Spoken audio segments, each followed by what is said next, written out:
ছাত্র জনতার গণ অভ্যুত্থানে আওয়ামী লীগ সরকারের পতনের পর ভারত বাংলাদেশের সম্পর্কে কিছুটা ভাটা পড়ে।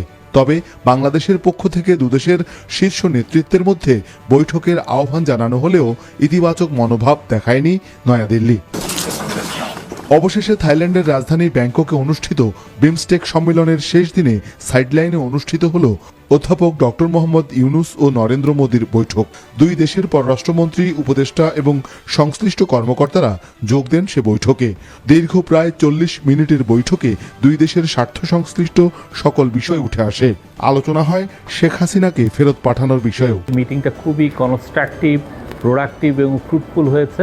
শেখ হাসিনার প্রত্যর্পণ বিষয়ে কথা হয়েছে। শেখ হাসিনা যে ওইখানে বসে অনেক ধরনের ইনসেন্ডিয়ারি কমেন্ট করছেন সেগুলোর বিষয়ে কথা হচ্ছে।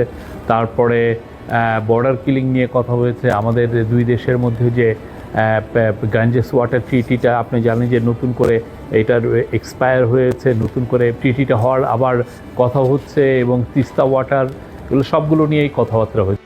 এর আগে একই স্থানে বঙ্গোপসাগরীয় দেশগুলোর আঞ্চলিক সহযোগিতা জোট বিমস্টেকের ৬ষ্ঠ শীর্ষ সম্মেলনে বক্তব্য রাখেন প্রধান উপদেষ্টা ডক্টর মোহাম্মদ ইউনুস। বিমস্টেক অঞ্চলের চ্যালেঞ্জগুলোকে সম্ভাবনায় রূপান্তর করার আহ্বান জানান ডক্টর ইউনুস। সম্মেলনের শেষে আগামী 2 বছরের জন্য বিমস্টেকের নতুন সভাপতির দায়িত্ব গ্রহণ করে Bangladesh. I accept this responsibility knowing fully well that the leaders of the BIMSTEC nations repose their full confidence on Bangladesh.